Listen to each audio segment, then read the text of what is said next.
I'm a perfectionist. It's so important. Like that's your first impression for everyone clicking on the video. So like I like the whole time leading up to that, I'm just constantly obsessed with mostly the first minute, just like making sure like if I were to click on this video, I would like the first minute and that it would hook me. You know? Yeah, I mean like it's not money. I don't care to make money. I literally look at this.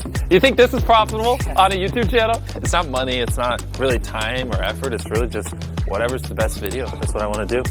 Fair enough. And I think as long as that's your standard, like everything else just falls into place. Yeah, so essentially, yes, at the end of the day, if you boil it down, what YouTube wants is they want people to click on a video and they want to watch it. Like at its core, that's what it is. Now, you can like draw little lines and go as deep as you want into how to get people to click and how to get people to watch. I mean, essentially, by studying the algorithm, you'll learn that you're more studying human psychology, right? What do humans want to watch? What do they find enjoying? Not because like anytime you say the word algorithm, just replace it with audience, and it works perfectly. Like the algorithm didn't like that video. No, the audience didn't like that video. You know, because literally that's it. If people are clicking and watching, then it gets promoted more, and that's all. That's literally all the algorithm does is reflect what the people want to a T. And if you deny that, you just make terrible videos and are trying to find a scapegoat. Like.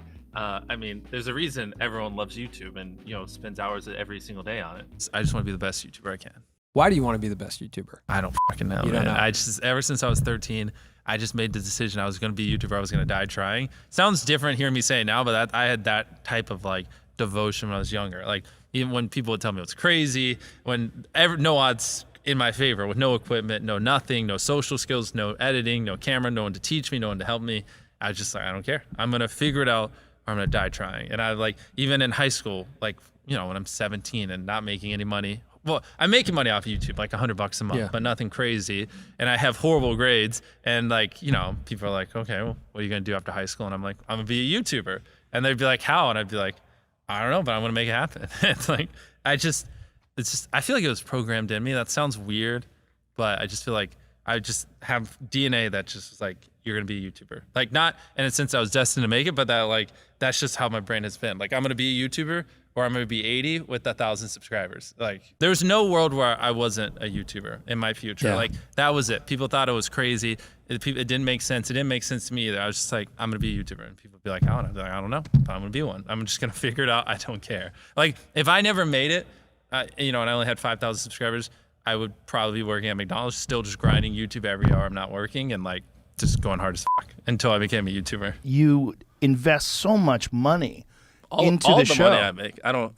Why do I need money?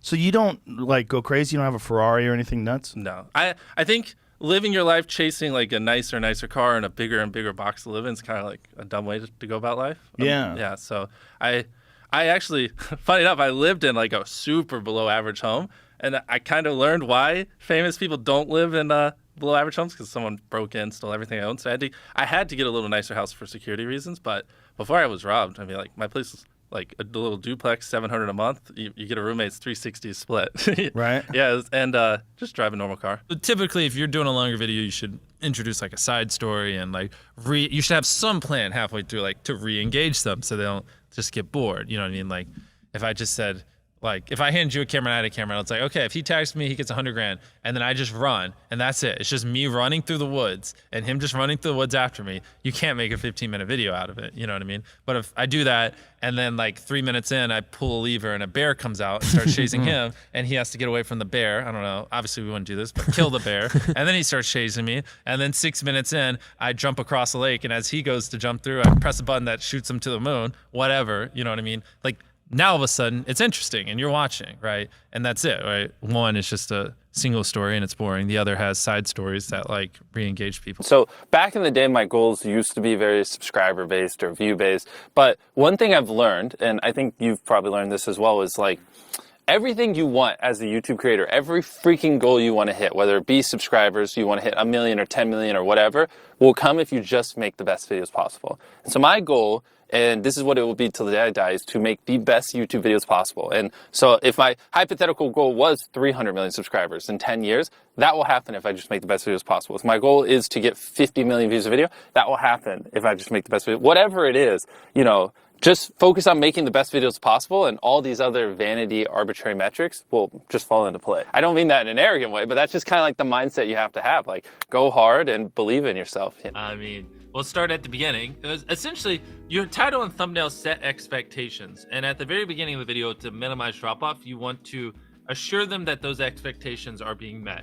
If you click on a video where, of his, where it's like, Tether is a scam, and then at the very beginning, he starts talking about literally anything else, then you are like, oh, this is bullshit. This isn't what I clicked on. But if at the very start of the video, you go, Tether is a scam, and I'm going to teach you why, then it's like, okay, you match the expectations. So at the very beginning, match the expectations, and then you want to exceed them. So you want to assure people that what they clicked on is what they're getting, and then blow their mind and be like, but you're also getting even more. That's how you lower drop off, which a lot of people, sometimes it takes them like 20 seconds to really meet the expectations. And so you lose, like, that's where you're going to lose everyone. Everyone's videos start like this, and then it levels off. So you want to reduce the amount of people that click off on the audience retention graph. I hope you're popping up graphs while I'm saying this, so it's easier for people to visualize. But so then once you get it to level off, it's just how do you keep it level until the end of the video? And that's where you want to have, basically want to remove every dull moment. You probably want to find the 10 most critical people you know, make them watch the video and just roast it. Because I'm not an omnipotent being. Like I need pushback. I need people that there are people with better ideas than me. Like one of the OP things about hiring people is like, if you're editing a video, you can probably only devote 20% of your time to it or whatever, 30%, 40%.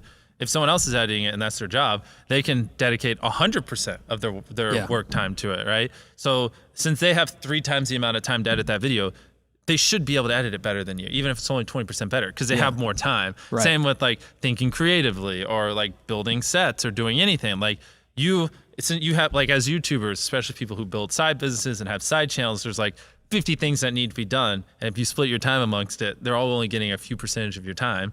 So like someone should be able to do that job better than you because they're giving it 100% of their time. And that's like the OP part about hiring people, which is obvious, Stop sitting there and thinking for months and months on end and just get to work and start uploading. Like all you need to do, this applies to people who have not uploaded videos but have dreams of being a YouTuber, is make 100 videos and improve something every time. Do that. And then on your 101st video, we'll start talking like maybe you can get some views, but your first 100 are going to suck. There's no such thing as a perfect video. Like someone should always call you and shit on your video because it could be better. Like that's because imagine if someone does that every video and you upload hundreds, if not 1,000 videos over the next 10 years. And every single time someone's critiquing you and you're applying what they're critiquing. Like imagine the compound effect over that time span. It's invaluable. But if you upload 100 videos and very few people are shitting on them, then like you just lost so much compound effect. What do you have now? 90 million subscribers? Well, we across everything, we're closing in on 200 million subscribers. Jesus!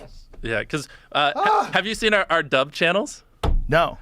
Can you pull that up? Just search MrBeast in Espanol. So we actually, which I'm kind of curious why you don't do this. We do our videos in other languages as well. Really? Yeah. And wow. So I can't wait to get to show you this because I actually have a really cool story. Here, just go to the channel so you can translate. Who does this? We do. So you hire someone? Hit videos, yeah, we have voice actors and everything. Wow. So these are the exact same videos on my main channel, but we pay voice actors to dub over them. We translate the text in the video, everything. MrBeast in Espanol. Yeah, that was actually one of the fastest growing channels last year, and it's just our videos so dubbed. Smart. Okay, now click on a video so you can kind of hear it. Hoy, mis amigos y yo volveremos a la primaria. Al final de la clase haremos un examen de 10 preguntas y si te And so equivocas scroll en más down de dos, so you can see the comments. It's all in Spanish, like. That's dope. Yeah, so that's now just I won't pull them all up, but now in just the other countries. Yeah, search MrBeast Brazil. We do a bunch of languages. So you got a Portuguese translator as well. Yeah. Wow, that's dope. Yeah, same thing I love here. it. Oh man, what a great idea, man. Yeah, and so because if you Google it, it's like only less than 10% of the world speaks English, so 90% of the world can't even enjoy your content. And when I realized that, I was like, wait a minute. 90% of the world can't even watch this stuff. And so go back to the Spanish one real quick because that's our biggest one. And sorry for anyone watching who doesn't have the visuals. So set it to most popular. We just started doing this like 6 months ago, and it's crazy like how viral some of these videos are going. 51 million. So like imagine a world where it's just you working solo and you work 12 hours a day every day for like a year. And you're just grinding, you make a mistake, you learn from it, you grind, you make a mistake, you learn from it, and you do that for like a year. And then imagine a different world where you have 4 friends who are also equally grinding in something similar. friend number 1 makes a mistake on Friday. He teaches the other 4 people. Friend number 2 makes a mistake the next week, teaches everyone. And then like you're all learning from each other's mistakes. You're all constantly studying 24/7 and downloading each other. Like after a year, you're like 2 years ahead of the guy who was just solo. It really does make a difference, especially like my friend group when I was like, I met a bunch of people when I had 10,000 subscribers and we all like, we agreed not to drink. We didn't do drugs. Like we didn't date. We didn't do anything. We just literally obsessed from the time we woke up to the time we went to bed. That's literally all we did.